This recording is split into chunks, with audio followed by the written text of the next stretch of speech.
Muy buenos días, estimados estudiosos. Hoy vamos a llevar a cabo nuestro cuarto encuentro sincrónico de la asignatura de matemáticas básicas. Bueno, en este cuarto encuentro sincrónico vamos a trabajar todo lo referente a trigonometría y a funciones. Por ende, es que ustedes pueden observar en su pantalla que el orden del día para hoy va a ser hablar un poco de resolución de triángulos, de razones trigonométricas, de identidades trigonométricas y de funciones. ¿Listo? Entonces, vamos a ir navegando. Cualquier inquietud que usted posea me la puede hacer. Voy a revisar que tengan imagen y sonido y iniciamos nuestra grabación. ¿Ok?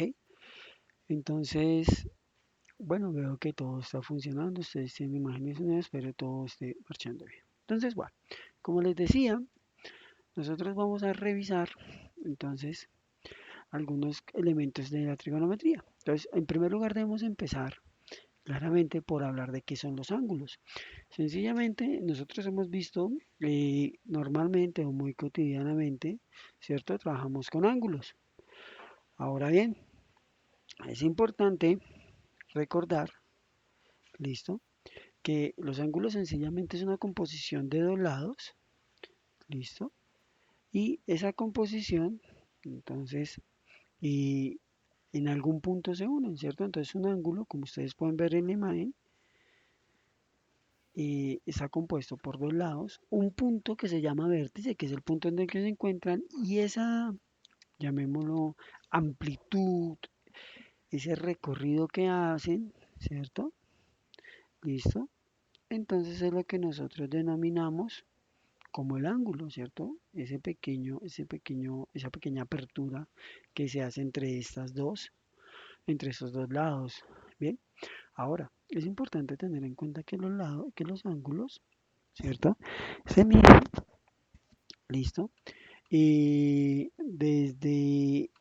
los grados sexagesimales, es decir, 1/360, ¿cierto? Eso tiene relación con la circunferencia, ¿listo? Porque un ángulo completo, si nosotros hacemos el recorrido, es una circunferencia, entonces completo tendría 360 grados, ¿listo? Ahora bien, se mide en sexagesimal o se puede medir sencillamente, ¿listo? En radianes, ¿listo? Siendo este último como el más empleado, ¿ok? Bueno, bien. Entonces vamos a ver, listo. Ahora bien, es importante también tener en cuenta cómo están clasificados nuestros, nuestros ángulos, ¿cierto? Entonces nosotros podemos ver la clasificación de los ángulos de acuerdo a qué, de acuerdo a la posición o de acuerdo a su medida, correcto. Entonces, si lo miramos de acuerdo a la posición, listo, vamos a encontrarnos con varios elementos, ¿ok? Vamos a encontrarnos que de acuerdo a su posición lo tenemos que son complementarios, listo. Y también tendríamos ángulos suplementarios, consecutivos, adyacentes, listo, y demás, ¿ok? Ahora, si lo miramos de acuerdo a como lo tenemos ahí, a su medida, nosotros debemos recordar algunos importantes como el ángulo recto, cuyo ángulo es de 90 grados, o los ángulos completos que acabamos de hablar de 360 grados, ¿cierto? O el agudo, que es un ángulo menor a 90 grados, el obtuso mayor a 90 grados, ¿cierto? Y también tenemos lo que llamamos el convexo, el llano, el cóncavo, ¿cierto? El llano es uno de los importantes, el que mide 180 grados. Listo, entonces tenemos diferentes tipos de ángulos.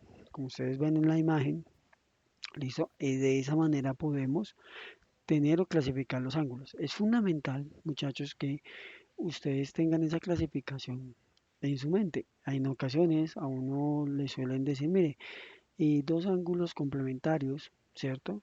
Y entonces usted se queda pensando, uy, pero ¿qué son ángulos complementarios? Entonces Es importante recordar que dos ángulos son complementarios cuando la suma de ellos, de sus medidas, es 90 grados, o son complementarios cuando la suma de ellos son 180 grados, es decir, forman un ángulo llano, ¿cierto? Ahora, opuestos por el vértice, que es muy común. Entonces, son opuestos por el vértice, ¿listo? Y eso implica que abren en diferentes sentidos, ¿listo? Como ustedes pueden ver acá, y que comparten el mismo vértice. ¿Listo? Entonces, importante. El adyacente, que también es otro muy nombrado, ¿listo? El adyacente sencillamente implica que tienen el mismo vértice y un lado en común. Y la suma debe dar 180 grados, ¿ok? Bueno, ahora, eh, bueno, vamos a hablar para ir avanzando un poco más, ¿cierto? De los triángulos. Bueno, los triángulos, que son parte fundamental de la trigonometría, también se pueden clasificar. Entonces nosotros podemos clasificar el triángulo a partir de sus lados o a partir de sus ángulos. A partir de sus lados creo que ya todos en algún punto los hemos escuchado mencionar y hablamos del triángulo equilátero, isósceles y el triángulo escaleno. Entonces recordemos que el equilátero, como la primera parte de su nombre lo indica, equi implica que todos sus lados tienen, o mejor, todos sus lados tienen la misma medida. ¿Ok? El triángulo isósceles implica que dos de sus ángulos tienen la misma medida. Y el escaleno implica que ninguno de sus lados posee igual medida, ¿listo? O sea, es diferentes. Bien, pero si lo miramos desde los ángulos, vamos a encontrar que tenemos el ángulo rectángulo, el triángulo rectángulo, ¿cierto? Que es un triángulo que tiene un ángulo recto en su interior. El triángulo acutángulo, en el cual sus tres ángulos internos son agudos.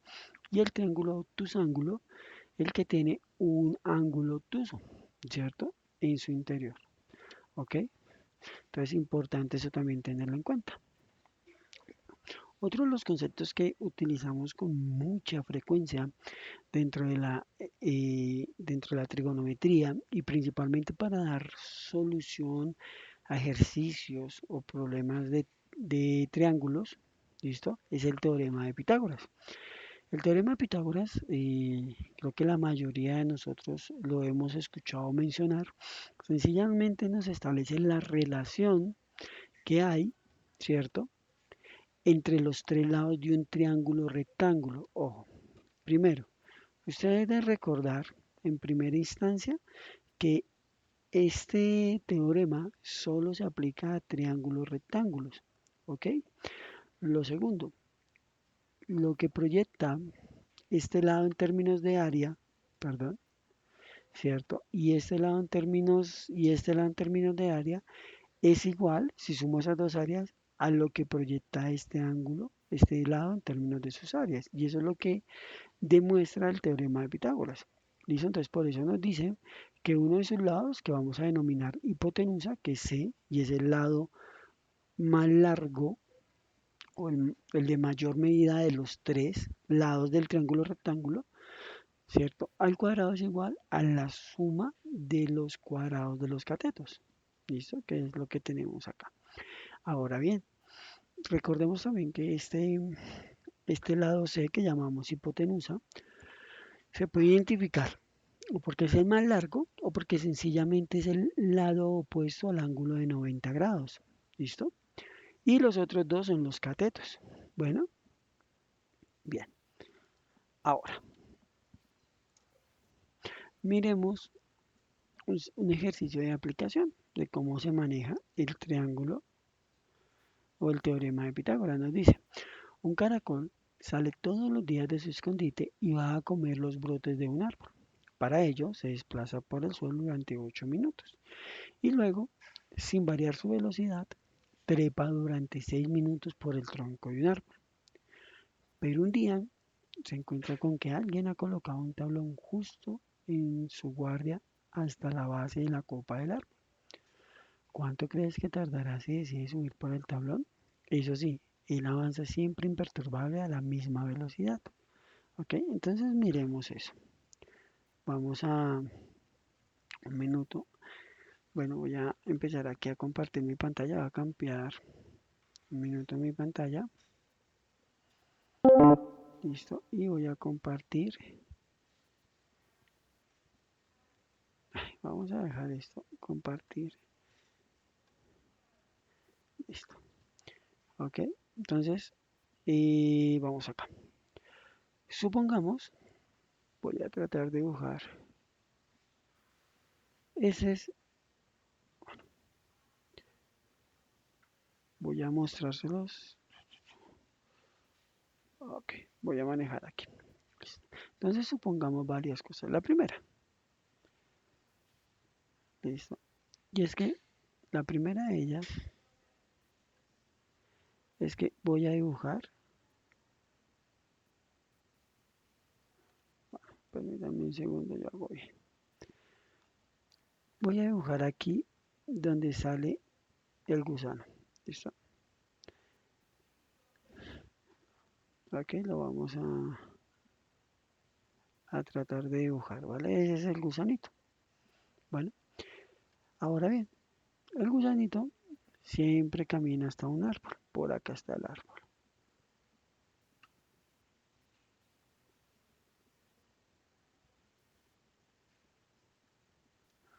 ¿Listo? Y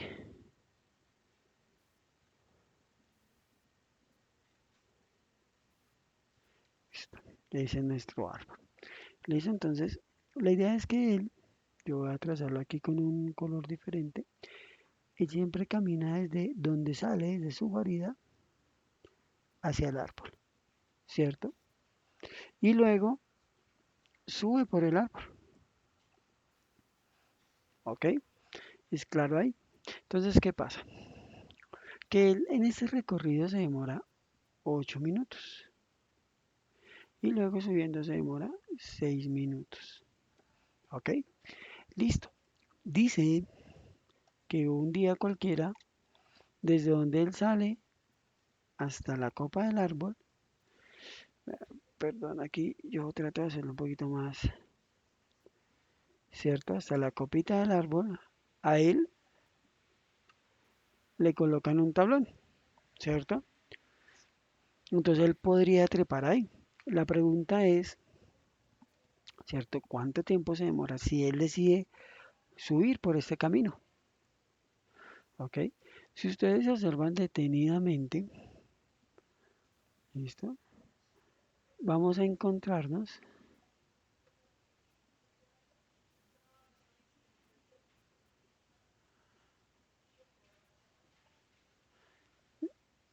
¿listo? Con lo siguiente, y es que la estructura que se empieza a ver aquí, voy a tratar de, ¿cierto? De la distancia que corre,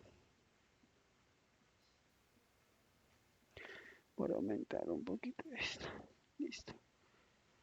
Él sube hasta la copa, ¿cierto? Pero si un día le ponen un tablón, él tiene esto. Miren que se forma un triángulo rectángulo, ¿sí o no? Y podemos ver fácilmente que aquí se forma el ángulo de 90. Eso implica que este lado, ¿cierto? De acuerdo al triángulo rectángulo es la hipotenusa y cualquiera de estos dos lados son los catetos. ¿Listo? Si yo conozco el valor de los catetos, puedo hallar la hipotenusa. Recordemos que el teorema dice que la hipotenusa al cuadrado es igual a la suma de los cuadrados de los catetos, ¿cierto? Claramente, aquí estamos hablando de tiempo, entonces yo digo, decimos de acuerdo al ejercicio que de aquí se demora 8 minutos, o sea, conozco el valor, ¿cierto? De este lado que representa el tiempo, de ahí arriba 6 minutos, que es el otro lado, entonces, ¿qué pasaría si decide tomar por este lado? ¿Será que se demora más o menos? Entonces diríamos que tendríamos 8 al cuadrado más 6 al cuadrado. Esto me daría lo que él se demora si sube por este lado. Entonces me da 64 más 36. Eso me implica que eso me daría 100. Y eso sería al cuadrado, ¿cierto? Pero yo necesito hallar es h, no h cuadrado. Entonces h sería igual a la raíz cuadrada de 100. Por ende h sería 10. Se demoraría 10 minutos, ¿cierto? Si toma ese camino, mientras si toma este se demora, miren que si toma este se demora 14 minutos. ¿Listo? Entonces es mucho más largo hacer esto, ¿cierto? Que es lo que él hace a hacer esto. ¿Listo? Entonces, para que lo tengamos en cuenta. Y así es como se aplica, vamos con uno de los ejercicios del teorema de Pitágoras. ¿Ok? Bueno, vamos a continuar aquí con nuestras diapositivas. ¿Listo? Pero no sin antes revisar si hay preguntas. Bueno, observo que no hay inquietudes, vamos a continuar. Bueno, una vez que nosotros tenemos claro que el teorema de Pitágoras y lo que podemos resolver a partir del teorema de Pitágoras, entonces vamos a empezar también a hablar de otro elemento que es fundamental en la trigonometría, que son las razones trigonométricas, ¿cierto? Las razones trigonométricas son expresiones que nos permiten, que nos relacionan los lados de un triángulo rectángulo y los ángulos, ¿cierto? Internos de dicho triángulo rectángulo. Eso, ojo, seguimos hablando de triángulos rectángulos, ¿ok? Entonces, dentro de nuestras razones trigonométricas encontramos tres fundamentales, como ustedes pueden ver en el costado izquierdo superior. Encontramos el seno, el coseno y la tangente. ¿Listo? Esos son las tres fundamentales. De ellas también se derivan la cosecante, la secante y la cotangente. Pero bueno, vamos a hablar de las primeras. El seno de un ángulo cualquiera, vamos a llamar alfa, y como ustedes pueden ver en la imagen, ese alfa está aquí, ¿cierto? Es un ángulo cualquiera, interno cualquiera. El seno de ese ángulo va a ser igual al cateto opuesto, es decir, al cateto opuesto se refiere opuesto a ese ángulo. El cateto opuesto a ese ángulo es este, el que está en verde. ¿Sí ven? Mire, el cateto opuesto sobre la hipotenusa. La hipotenusa es ese en rojo. ¿Listo? El coseno que va a ser igual al cateto adyacente, es decir, al que hace parte de los lados del ángulo, miren el que está ahí, sobre la hipotenusa. Y la tangente es cateto opuesto, el de al frente, sobre el cateto adyacente. ¿Listo? Ahora bien, hay algunas razones trigonométricas, como les decía, que son, llamémoslo, opuestas, contrarias a las tres iniciales, que son la cosecante, que representa 1 sobre seno, y eso implica que sería la hipotenusa sobre el cateto opuesto. La secante, que sería 1 sobre el coseno, y eso implicaría que fuese la hipotenusa sobre el cateto adyacente, ¿sí? Y la cotangente sería 1 sobre tangente, y el opuesto sería el cateto adyacente sobre el cateto opuesto. Miren cómo se relacionan de bien. Volvamos. La cosecante es 1 sobre seno, o sea, este, ¿cierto? Como es 1 sobre seno, se invierten. Esto se invierte, entonces por eso esto pasa a ser arriba y este pasa abajo. Por eso queda hipotenusa sobre cateto opuesto. Y así con las demás. Bueno, ahora bien, las razones trigonométricas también son funciones que tienen ciertas condiciones especiales. Tienen un periodo, tienen un rango, tienen un dominio. ¿Listo? No todas las funciones trigonométricas tienen las mismas, el mismo periodo, por ejemplo. ¿Sí? Entonces es importante tener en cuenta lo siguiente. Bueno, en primer lugar, si miramos el coseno, miren que la función coseno idealmente parte desde acá y se genera así.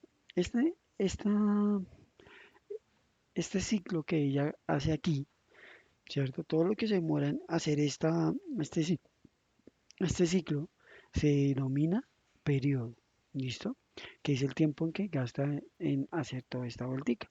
Y el periodo generalmente es de 2pi para esta función, ¿listo? Claramente estas funciones tienen un rango que va entre -1 a 1, ¿ok? Como ustedes pueden darse cuenta acá, entre 1 a -1.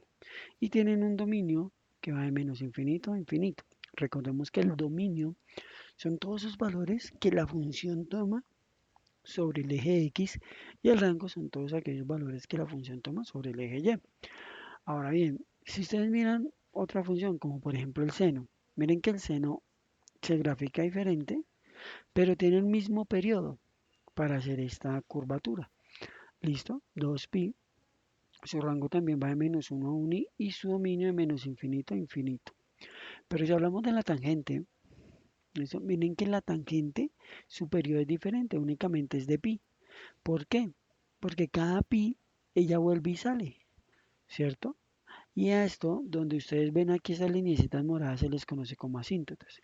Y por eso su rango, a diferencia de la seno y coseno, si va de -infinito hasta infinito, pero su dominio varía cada pi medios. ¿Listo? Entonces es importante tenerlo en cuenta. Bueno, y aquí están las demás funciones para que ustedes las puedan observar. Bueno, ahora bien, miremos un ejercicio de estos. Dice, al encontrar los valores de las razones trigonométricas para un ángulo teta, ¿cierto? Del triángulo LMN. Algo importante en este ejercicio. Generalmente, la letra, bueno, generalmente un triángulo, su nombre lo dan las letras de sus vértices, ¿cierto? L, M, N en este caso.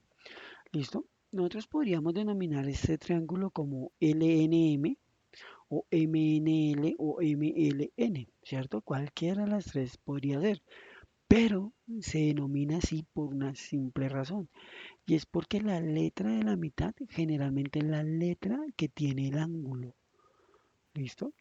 Entonces por eso se dice que es LMN, porque la M tiene el ángulo.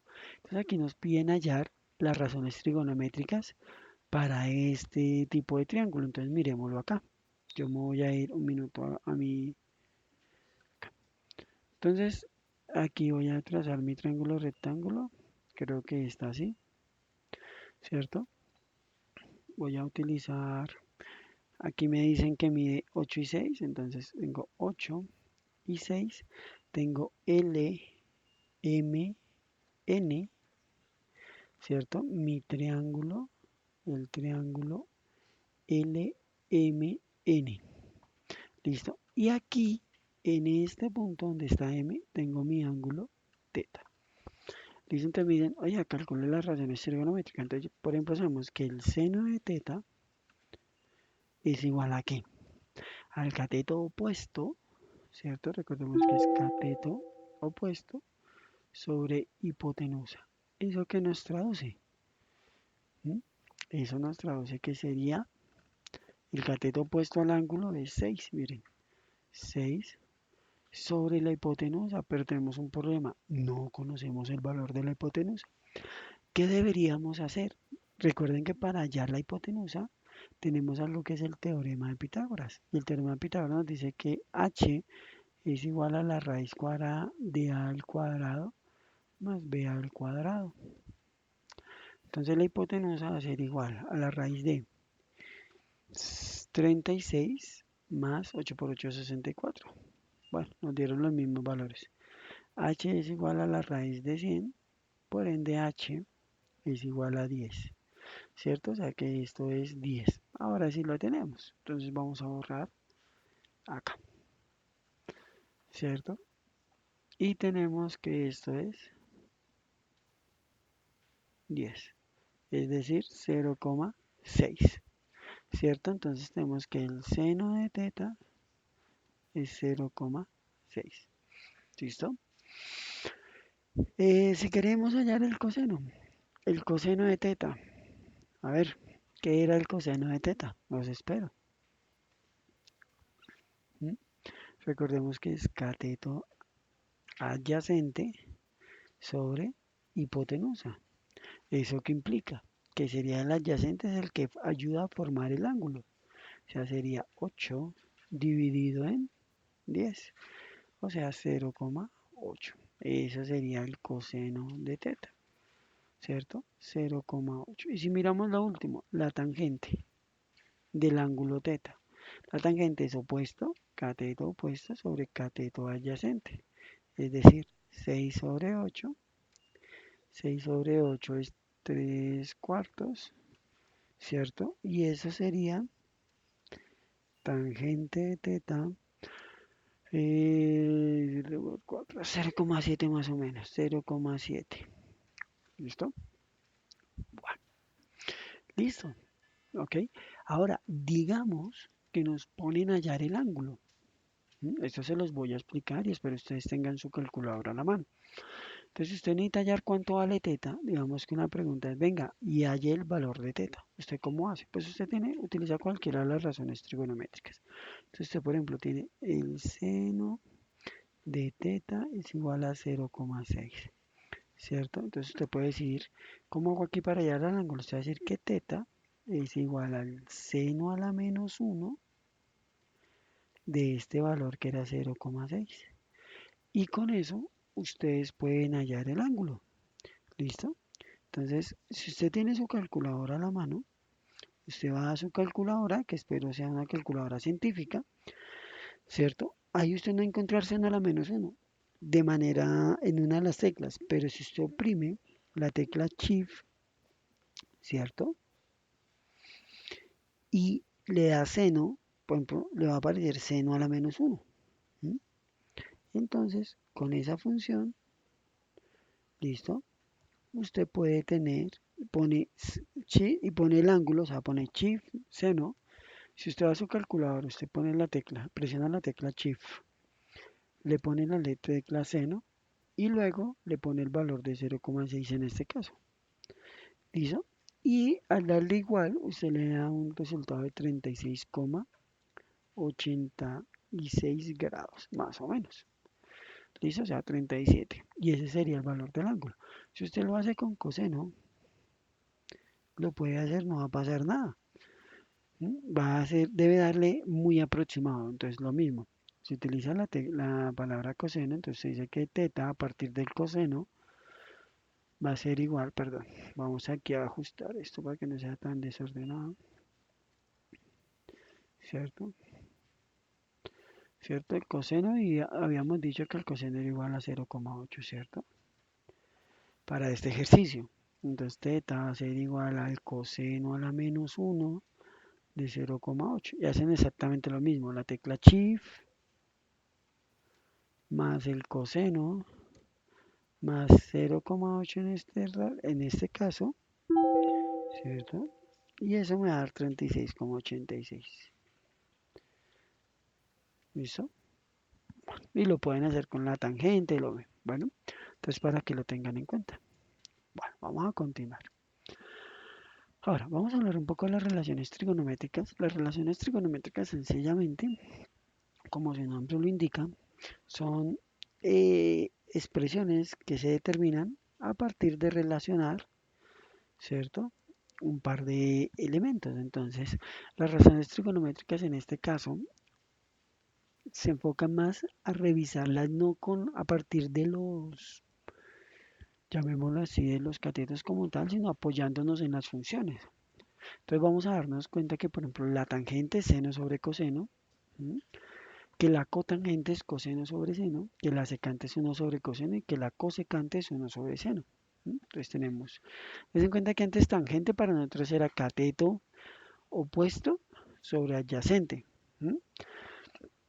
Y claro, esta demostración de estas relaciones sale a partir de la circunferencia unitaria y a partir de ella sale que la hipotenusa es 1. Entonces, como la hipotenusa es 1, entonces, ¿qué sería el seno? La tangente. La tangente era opuesto sobre hipotenusa. ¿Opuesto qué es? Seno sobre coseno. Entonces, seno sobre coseno. La cotangente coseno sobre seno y así sucesivamente. ¿Listo? Esta forma de ver también las funciones trigonométricas o las relaciones trigonométricas es fundamental, ¿ok? Bueno, bien. Vamos a mirar si hay alguna inquietud y si no, continuamos. Bueno, veo que no hay preguntas, vamos a seguir. Ahora bien, hemos hablado hasta aquí de cómo se solucionan triángulos, triángulos que sean rectángulos. Pero la pregunta es, venga, y si no tengo un triángulo rectángulo, si la vaina es que lo que tenemos es un triángulo no rectángulo, ¿qué podemos hacer? Cuando tenemos triángulos no rectángulos o cuando digamos que al momento en que nos dan un ejercicio y montamos todo el ejercicio, ¿cierto? Podemos ver que se nos estructura un triángulo, ¿m? Y ese triángulo es no rectángulo, pues nosotros podemos utilizar dos elementos, la ley del seno o la ley del coseno. ¿Listo? La ley del seno nos relaciona la longitud del lado con su ángulo opuesto. Entonces, por ejemplo, él nos dice que el lado A en longitud es sobre el seno de alfa, porque su ángulo opuesto es igual al lado B sobre el seno de beta, que es su lado opuesto, y eso puede ser igual a C, ¿cierto? Sobre el ángulo opuesto de C, que es sigma, ¿cierto? Mire. Y solo utiliza senos, ¿listo? La ley del coseno, ¿qué hace? Él dice que la longitud de A al cuadrado es igual a la suma de las otras dos longitudes menos dos veces el producto de las longitudes por el coseno del ángulo opuesto a A. El coseno, el ángulo opuesto a A es alfa. Si ustedes miran B, va a utilizar los otros dos lados menos el dos veces el producto de esos dos lados por el coseno de su ángulo opuesto a B, que sería beta, y así sucesivamente. Entonces, ¿esto qué nos permite deducir? Que, por ejemplo, para utilizar el seno debemos conocer al menos dos lados y un ángulo, o dos ángulos y un lado, ¿listo? Y que para hallar la ley del coseno generalmente lo utilizamos para hallar una de las longitudes y que si no conocemos una longitud, pues debemos conocer las otras dos y el ángulo opuesto a la longitud que desconocemos. ¿Listo? Entonces, importante eso. Bueno, bien. Entonces, miremos este ejercicio. Nos dice, un granjero quiere medir las distancias desde el punto A, ubicado en la granja, ubicado en una granja, hasta el punto ubicado en una propiedad vecina, como se muestra en la figura. Entonces, vamos a hacer el dibujito, ¿vale? Yo voy a borrar esto y vamos a hacer nuestro dibujito. ¿Ok?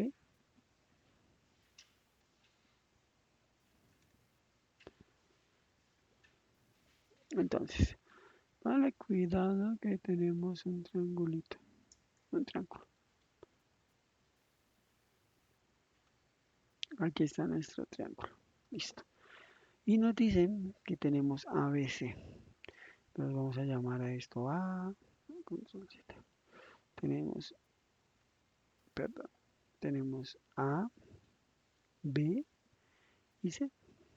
¿Listo? Y tenemos los ángulos alfa, beta y sigma. Listo. Y nos dicen, nos piden calcular la distancia entre A y C. Nos piden calcular esta distancia sabiendo que A, que bueno, perdón, aquí vamos a borrar esto. Un minutico. Que alfa vale 45 grados y que beta vale 60 grados, ¿cierto?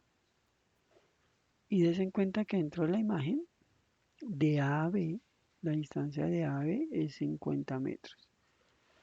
¿Listo? Mire. Entonces, bien, analizamos el ejercicio. Esta es nuestra pregunta, miren, esta distancia.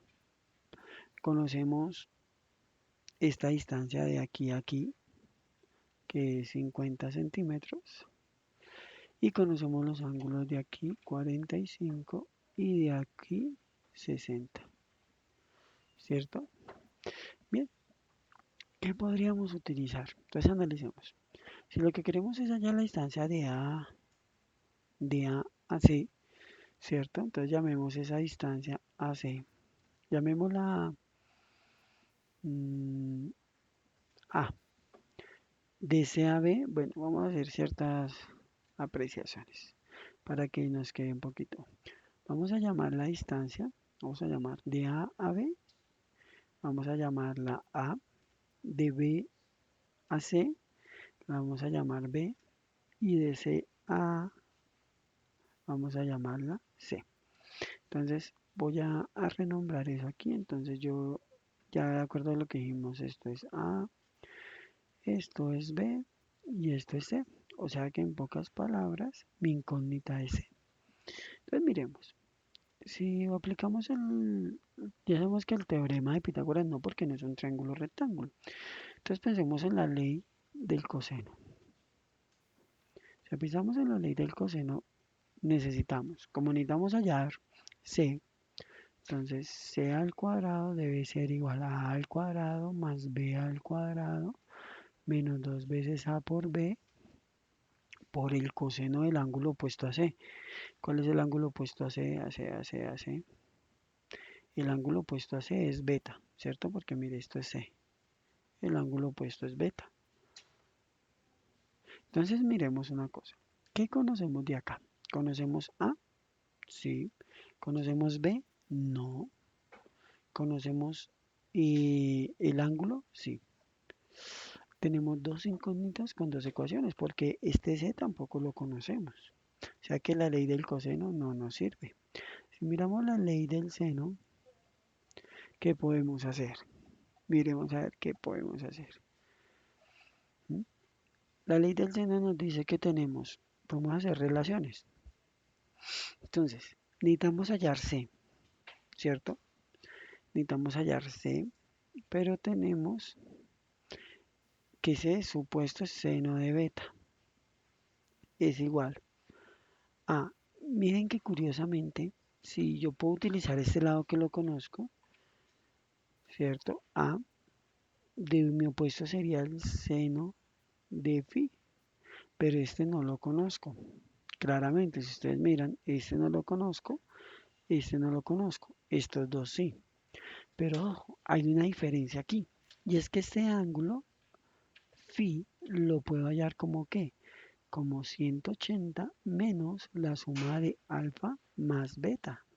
¿Por qué? Porque recuerden que todo triángulo, la suma interna de sus ángulos debe dar 180. Entonces sí lo puedo conocer y es mucho más sencillo, ¿cierto? Desde ahí ya lo puedo tener. Entonces, ¿qué va a pasar? Que como tengo eso, ¿cierto? Entonces decimos 180, ¿cierto? 180 menos la suma de los ángulos de 45 más 60, ¿cierto? Y eso nos da que ese ángulo es 75. O sea que también ya ahora lo conocemos, miren, listo. Tenemos una incógnita y tres expresiones, solo es resolver. ¿Listo? Entonces, ¿cómo resolvemos? De la manera más simple. C es igual al seno de beta, que es 60, y eso es igual a 50 metros sobre el seno de 75, lo que implica que C va a ser igual a 50 metros multiplicado por el seno de 60 y dividido entre el seno de 75, ¿cierto? Y entonces, ¿eso qué nos sería igual? Entonces, decimos que es el seno de 60 por 50 y eso dividido entre el seno de 75. Y eso nos da que su distancia es de 44,8 metros. Listo, ya hemos solucionado el problema. Ok, bueno, vamos a mirar si hay alguna inquietud. O si no, continuamos. Veo que no hay preguntas, vamos a continuar. Bueno, listo, bien. Ya casi se nos agota el tiempo, entonces vamos a hablar de lo último de este temita, que son las identidades trigonométricas. Y vamos a trabajar con algunas. ¿Listo? Bien. Entonces,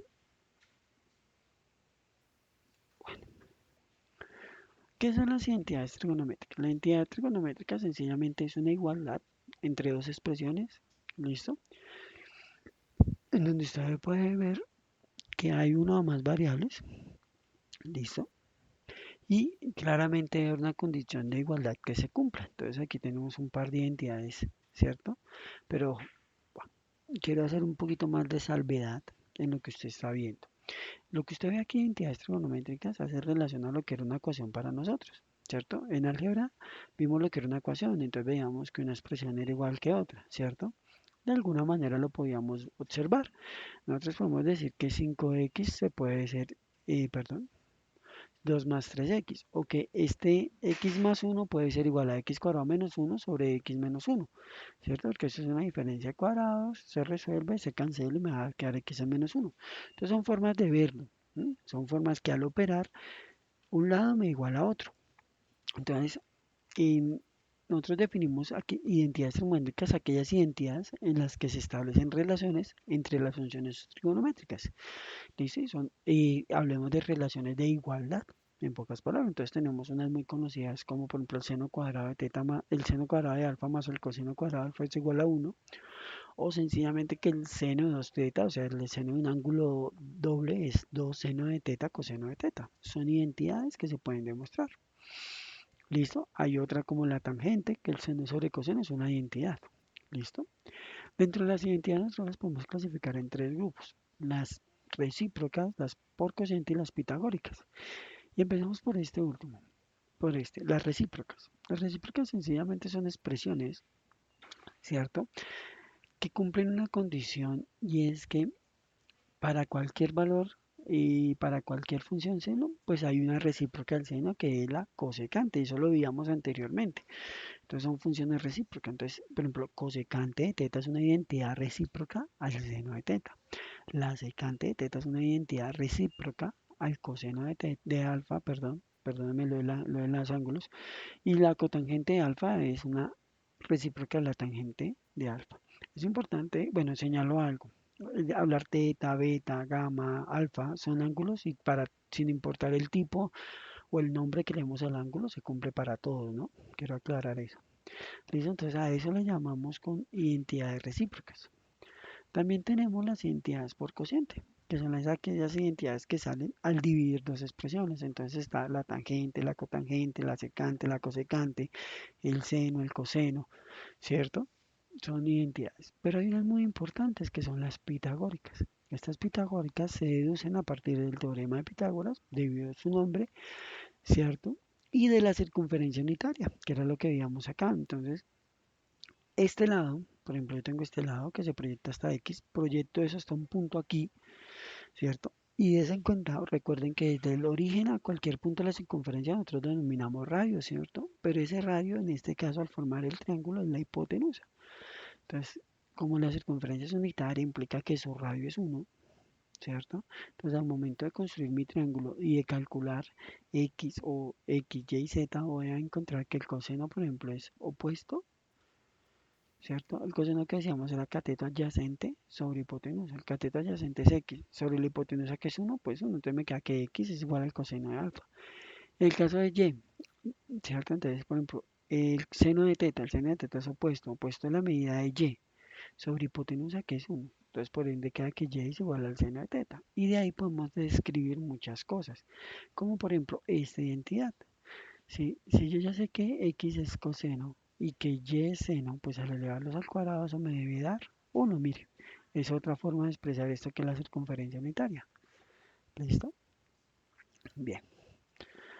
Entonces, vamos a revisar algunos ejemplos, como este. Escribir la función cosecante de X menos seno de X. Voy a utilizar, perdón, voy a borrar todo esto. Entonces me dicen, venga, la expresión cosecante de X es el ángulo, menos el seno de X sobre la cotangente de X. Y me dicen que yo debo expresar eso en términos del coseno de X. Entonces, ¿cómo hago eso para que todo me dé en términos de coseno? O sea, que esto se vea en términos únicamente del coseno. Entonces, recordemos que es la cosecante. La cosecante de X es igual a ¿qué? A 1 sobre seno de X.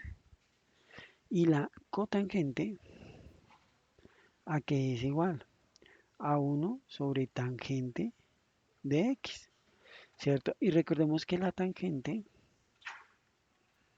es seno de X sobre coseno de X. No se olviden eso.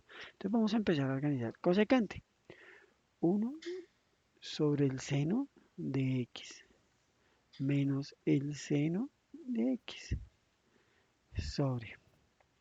cotangente. Cotangente dijimos que era 1 sobre tangente. 1 sobre tangente de x. Listo, entonces sigamos porque ahí no hemos hecho nada. Voy a borrar aquí esto también. ¿Y qué tengo? 1 sobre el seno. Entonces voy a resolver esto, por ejemplo. Esto es una diferencia de dos expresiones fraccionarias. Entonces, 1 menos, coloco un 1 abajo, no olviden, ¿cierto? Yo puedo colocar un unito aquí abajo, ¿cierto? Entonces, para hallar eso lo hago por cruzado, 1 por 1, 1 menos seno por seno cuadrado de x, perdón, siempre utilizo ya la costumbre, de x sobre seno por una seno y todo sobre, y vamos a dejar 1 sobre tangente, también lo vamos a expresar en otra forma. La tangente la vamos a expresar en seno de x sobre coseno de x.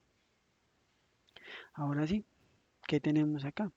1 sobre seno cuadrado de x. Uy, ¿qué es igual a eso? Entonces recordemos, por allá nos dicen que el seno cuadrado de teta más el coseno cuadrado de teta es una pitagórica es igual a 1. Eso traduce que el coseno, por ejemplo, cuadrado de teta es igual a 1 menos el seno cuadrado de teta, ¿cierto? Aquí lo puedo despegar.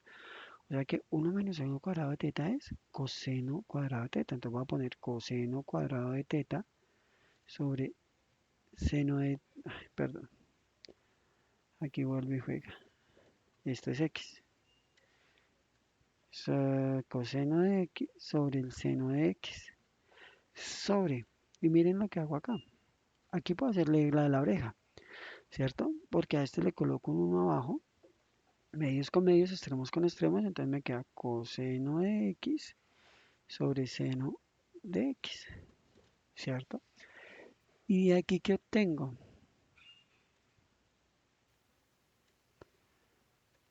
De aquí obtenemos, perdón, lo siguiente. Medios con medios, extremos con extremos, entonces voy a obtener coseno cuadrado de x.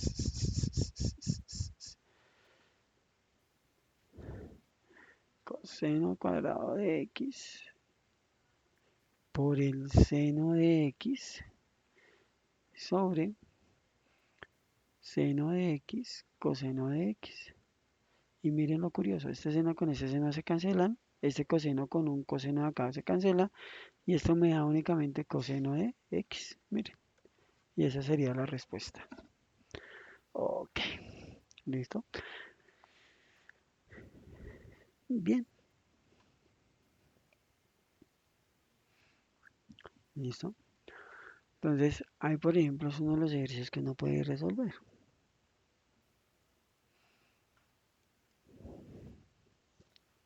Listo, por ejemplo, hagamos uno más. Con este ya cerramos nuestra clase del día de hoy. Listo, vamos a borrar aquí. Mientras si hay de pronto alguna pregunta.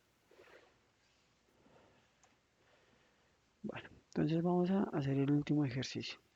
Supongamos que tenemos, nos dicen que el coseno de 2x debe ser igual a 2 coseno cuadrado de x menos 1. Entonces, ¿cómo resolvemos eso? Pues bien, vamos a arrancar de cualquiera de los lados. Entonces vamos a arrancar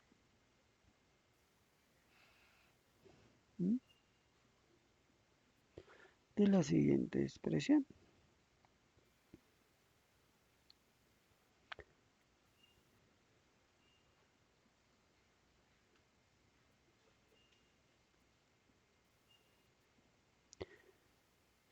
Y es recordar, por ejemplo, que el coseno de 2x es igual a ¿qué? Al coseno de cuadrado de x menos el seno cuadrado de x. Si tenemos eso claro, entonces, ¿qué vamos a obtener? Vamos a obtener que, por ejemplo, el coseno cuadrado de x menos 1 menos coseno cuadrado de x, ¿cierto? Porque eso es el seno cuadrado. Y aquí tenemos que el coseno cuadrado de x menos 1 más coseno cuadrado de x, ¿cierto? Y aquí, ¿qué más podemos tener? Podemos tener claro que esto es 2 veces coseno cuadrado de x menos 1. Y miren, se cumple. ¿Listo? Siempre y cuando recordemos esta identidad. ¿Listo? Bueno, ok. Vamos a mirar. Bueno, ¿qué más sería importante hablar? Ustedes deben revisar, por ejemplo, dentro de las entidades trigonométricas, que hay entidades para la suma de ángulos. Entonces, por ejemplo, el seno de x más y es igual al seno de x coseno de y más coseno de x seno de y. O, por ejemplo, la suma del coseno de x más y es coseno de x coseno de y menos seno de x seno de y. Perdón, estas identidades ustedes pues ya son muy generales, entonces usted las debe manejar para poder resolver otras identidades trigonométricas, ¿cierto? Por ejemplo, dicen el seno de 2x. ¿A qué es igual el seno de 2x? ¿Cierto? Entonces vamos a hacerlo. Y miren lo chévere de este ejercicio. Vamos a volver acá. Entonces nos dicen, venga, necesitamos hallar el seno de 2x. ¿A qué es igual el seno de 2x? Bueno, nosotros sabemos que el seno de 2x es lo mismo que tener el seno de x más x, ¿cierto? Y sabemos que el seno de x más x es igual al seno de x coseno de y, pero en este caso sería coseno de x más seno de x, ¿cierto? Más, bueno, voy a hacer algo aquí antes de este paso, lo voy a bajar un poquito acá. Recordemos que vamos a hacer aquí como un recordatorio porque de pronto no lo vemos. Recordemos que, mire, el seno de x más y es seno de x, coseno de y, coseno de x, seno de y. Pero ten en cuenta que nosotros aquí tenemos ese x y x, o sea que esto sería seno de x, perdón, sería seno de x, coseno de x, coseno de x, seno de x, ¿cierto? Si eso es así, pues ¿qué pasa? Que este lado es igual a este lado, entonces me queda que esto es dos veces el seno de x, coseno de x. Y a eso sería igual el seno de 2x. Y miren aquí la demostración. ¿Sí ven? Mire ese. Entonces es fundamental tener en cuenta ese. Este ya la demostramos. Miren acá, lo hicimos anteriormente. ¿Cierto? Entonces es importante tener muy en cuenta eso. Bueno, muchachos. Vamos a dejar la clase por hoy hasta aquí. Yo voy a mirar si hay alguna inquietud. ¿Listo? Veo que no hay preguntas, ok. Entonces les agradezco el tiempo que han compartido conmigo. Recuerden que cualquier inquietud, ¿hmm? Se pueden comunicar conmigo, ¿cierto? A través de correo. Espero esa clase quede grabada en encuentro sincrónico del módulo 4 con el fin de que siempre esté en sus manos. De todas maneras, no olviden que aquí en conferencias también pueden encontrar por 15 días. ¿Listo? Bueno, entonces les deseo un feliz día, un feliz fin de semana. Hasta luego.